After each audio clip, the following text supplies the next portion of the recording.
देखिए मैंने पीएमटी की तैयारी भी करी है, मैंने आईएएस की तैयारी भी करी है, मैंने कई बार आईएएस का और एससीएस का इंटरव्यू फेस किया है। मैं आपको एक चीज़ बता सकता हूँ कि सिर्फ पढ़ने से किसी भी कॉम्पिटिटिव एग्जाम में सिलेक्शन नहीं होता। आपको सही समय और सही स्ट्रेटजी के साथ पढ़ना चाहिए।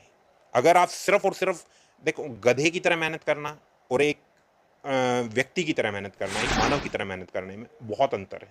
असली खिलाड़ी वही हैं जो हार को पचाना जानता हो, जो हार से सीखना जानता हो। मैंने अपने जीवन में कोई ऐसा व्यक्ति नहीं देखा जो कभी हारा ना हो। मैं खुद की भी बात कर लूँ, मैं भी कई बार हारा हूँ। कभी 720 के 720 नंबर आए इससे पहले कभी? देखिए मेरे नोटिस में ऐसा कभी नहीं हुआ और आना भी फिजिबल नहीं है, क्योंकि जो ये कॉम्पिटिटिव एग्ज़ाम्स हैं, नीट हैं, इसमें वास्ट तैयारी की ज़रूरत पड़ती है। तो ऐसा नहीं हो सकता कि कोई सारी की सारी 100% चीज़ें कवर होगी और इतने बच्चे कवर कर गए। जो अभी तक मेरे पास जो डाटा है उसके हिसाब से करीब करीब 11 बच्चों ने अभी तक सुसाइड कर ली है, जो नीट की तैयारी कर रहे थे उन्हीं की पर्टिकुलरली बात करें। और भी स्टूडेंट्स जो हैं पढ़ाई के प्रेशर के कारण या जो कॉम्पिटिटिव एग्ज़ाम है उसके प्रेशर को नहीं झेल पाते, वो सुसाइड कर लेते हैं। नमस्कार, मैं मनीष कुमार। फिलहाल जींद में हम मौजूद हैं और डॉक्टर विजेंद्र डांडा जी हमारे साथ मौजूद हैं। तो कल जो नीट का रिजल्ट आया उसके ऊपर सभी की नज़रें बनी, क्योंकि आपने देखा जो कंपटीशन एग्जाम के बच्चे तैयारी कर रहे हैं, कुछ उदास रहे हैं और कुछ खुशियां मना हुए हैं। जो कल का रिजल्ट आया उसके ऊपर बात करेंगे और सभी बच्चों ने इस वीडियो को ज़्यादा से ज़्यादा शेयर करना है और इस वीडियो को ध्यान से देखना है, क्योंकि जो भी बच्चे कंपटीशन की तैयारी कर रहे हैं उनके लिए विशेष वीडियो होने वाली है ये। डॉक्टर साहब नमस्कार। नमस्कार जी। डॉक्टर साहब आपका परिचय है? मैं doctor Vijendra Dhanda, deputy CMO Jind. Doctor साहब, कल जो नीट का रिजल्ट आया, जो बच्चे नीट की तैयारी कर रहा है वो दिन रात पढ़ना, एक ही लक्ष्य रखा कि दिन रात पढ़ूं, और माँ बाप का भी एक सपना हो कि बच्चे को पढ़ाऊं, कामयाब करूं। जो कल का रिजल्ट आया उसको आप किस तरह देखो, क्या लगा आपने जो कल का रिजल्ट रहा है? देखिए दो इशूज हैं जो मेरे सुनने में आया है कि नीट के एग्ज़ाम में कुछ इरेगुलरिटीज़ हैं, जैसे ग्रेस मार्क्स हैं, एक पर्टिकुलर जगह पे जो हैं उसके अंदर ग्रेस मार्क्स दिए गए हैं क्योंकि वहाँ टाइम का कुछ इशू हो गया था कि डिले कर दिया गया था एग्ज़ाम, और उसकी वजह से लगभग 67 बच्चे जो हैं उन्होंने 720 मार्क्स जो हैं आउट ऑफ 720 लिए हैं, यानी 100 परसेंटाइल जो हैं वो मार्क्स उनके आए हैं। तो ये एक मतलब अपने आप में एक अनूठा वो परीक्षा रही है कि इतने बच्चे टॉप करने लग रहे हैं। डॉक्टर साहब, मैं इससे पहले रिजल्ट आया, कभी 720 के 720 नंबर आए इससे पहले कभी? देखिए मेरे नोटिस में ऐसा कभी नहीं हुआ और आना भी फिजिबल नहीं है, क्योंकि जो ये कॉम्पिटिटिव एग्ज़ाम्स हैं, नीट हैं, इसमें वास्ट तैयारी की ज़रूरत पड़ती है। तो ऐसा नहीं हो सकता कि कोई सारी की सारी 100% चीज़ें कवर होगी और इतने बच्चे कवर कर गए।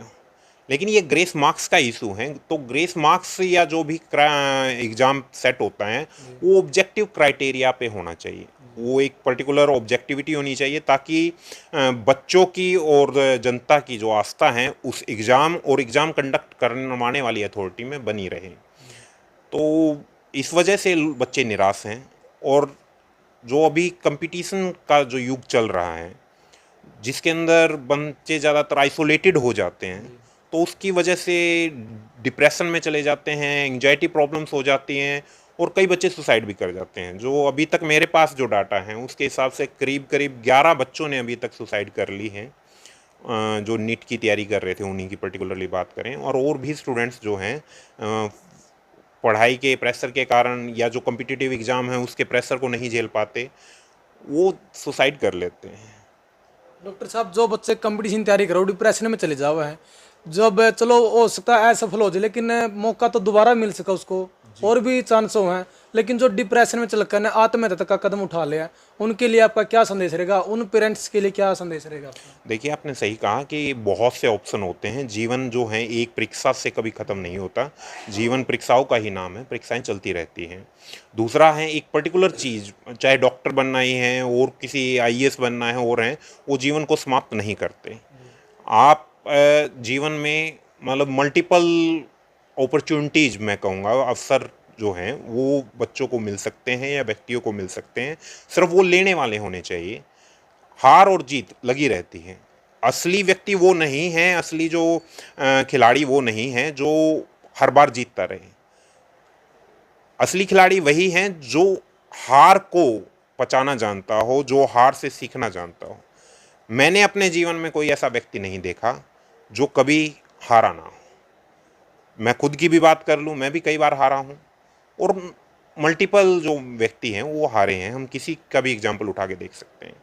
बच्चों को जो है वो फैमिलियल सपोर्ट जो है वो मिलना चाहिए। पेरेंट्स को उनके अंदर विश्वास जगाना चाहिए कि ये नहीं हो पाएगा तो कुछ और हो जाएगा।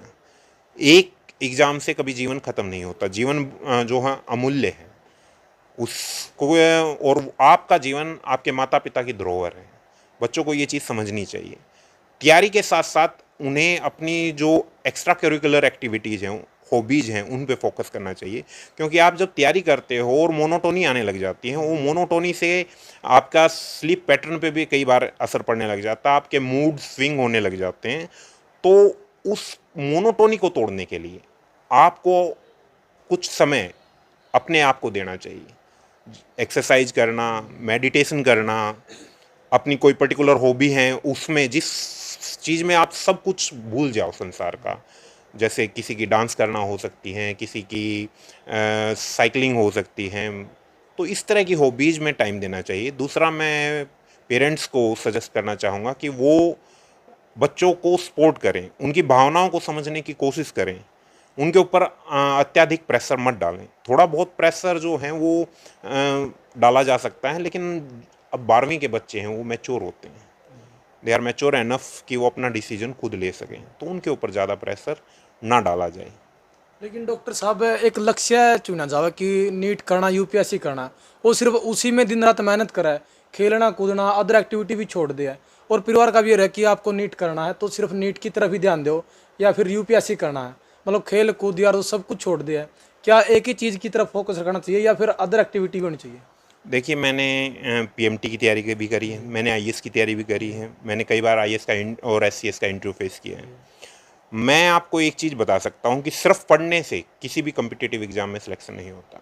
आपको सही समय और सही स्ट्रेटजी के साथ पढ़ना चाहिए। अगर आप सिर्फ और सिर्फ, देखो, गधे की तरह मेहनत करना और एक व्यक्ति की तरह मेहनत करना, एक मानव की तरह मेहनत करने में बहुत अंतर है। आपको सोच समझ कर मेहनत करें, सही समय, बैलेंस समय दें, क्योंकि ये जो उम्र होती है ना, ये कभी वापस नहीं आएगी, ये पल कभी वापस नहीं आएगी। जीवन सिर्फ और सिर्फ एक उद्देश्य के चारों तरफ नहीं घूम सकता। अब डॉक्टर बनना है या आईएएस बनना है, ये हम अपने जीवन के लिए बनने लग रहे हैं, लेकिन अगर वो जीवन ही नहीं रहेगा तो क्या फ़ायदा है उसका। और क्या कामयाबी की जो पैमाना है वो डॉक्टर या आईएएस बनना ही है। इसके अलावा भी मल्टीपल ऑप्शंस हैं। खिलाड़ी भी अच्छा खेल खेलते हैं। आपके अंदर जो टैलेंट है आप उसके अंदर फोकस करो। और दूसरी बात, उसके अंदर भी अगर कामयाबी नहीं मिलती तो कामयाबी बार बार कोशिश करने से ही कामयाबी मिलती है। अब्राहम लिंकन जी हैं, वो कितनी बार अपना इलेक्शन हारे, लेकिन उन्होंने उम्मीद नहीं छोड़ी और आखिर में अमेरिका के राष्ट्रपति वो चयनित हुए। तो हमें इन चीज़ों से सीख लेनी चाहिए। और सबसे बड़ी चीज़ है, ये पेरेंट्स को, ये हमेशा पेरेंट्स जो हैं, माता पिता जो हैं, वो ये सिखाते हैं कि आप जीतो कैसे। उन्हें ये भी सिखाना चाहिए कि आप हार को कैसे पचाओ, उससे कैसे सबक लो और हार को कैसे जीत में तब्दील करो।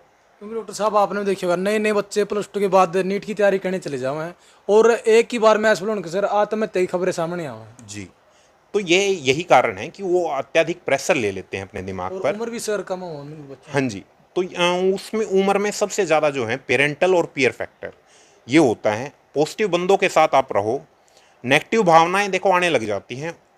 तो पेरेंट्स को चाहिए कि जैसे ही बच्चे के अंदर कोई नेगेटिव भावनाएं उसको कुरेदें, उनकी बातें सुने और उनको इग्नोर ना करें। डॉक्टर साहब क्या संदेश आप देना चाहोगे जो बच्चे कंपटीशन एग्जाम की तैयारी कर रहे हैं, और उन पेरेंट्स को भी क्या संदेश देना चाहोगे? मैं यही संदेश देना चाहूँगा कि तैयारी जो है ना वो पूरे मन से करें, लेकिन अत्यधिक प्रेशर लेकर नहीं। आप पढ़ना चाहते, देखिए 1 घंटे की पढ़ाई एक बच्चा 10 मिनट में कर लेता है, दूसरा 2 घंटे में नहीं कर पाता। वो सारी वजह होती है फोकस की। आप पढ़ने का तरीका ढंग का देखें, और उसके बावजूद भी अब ये तो है नहीं कि सभी का सिलेक्शन हो जाएगा, कुछ बच्चे तो रहेंगे ही। तो ज़्यादा उम्मीदें मतलब ये ना लगाएं कि भाई इसी से मेरा जीवन जो है वो इसी, या तो मैं डॉक्टर बनूंगा या फिर मैं जीवन ही नहीं रहेगा, ऐसा ना हो।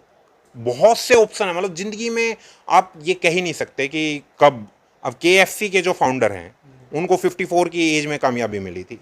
तो कामयाबी का कोई पैमाना नहीं होता, ना उम्र पैमाना होती, ना कोई एक पर्टिकुलर एरिया पैमाना होता। उन कामयाबी आपको कभी भी कहीं भी किसी भी सूरत में मिल सकती है। आपको सिर्फ समझदारी से, शांति से, संयम से मेहनत करनी है। धन्यवाद डॉक्टर साहब। Thank you.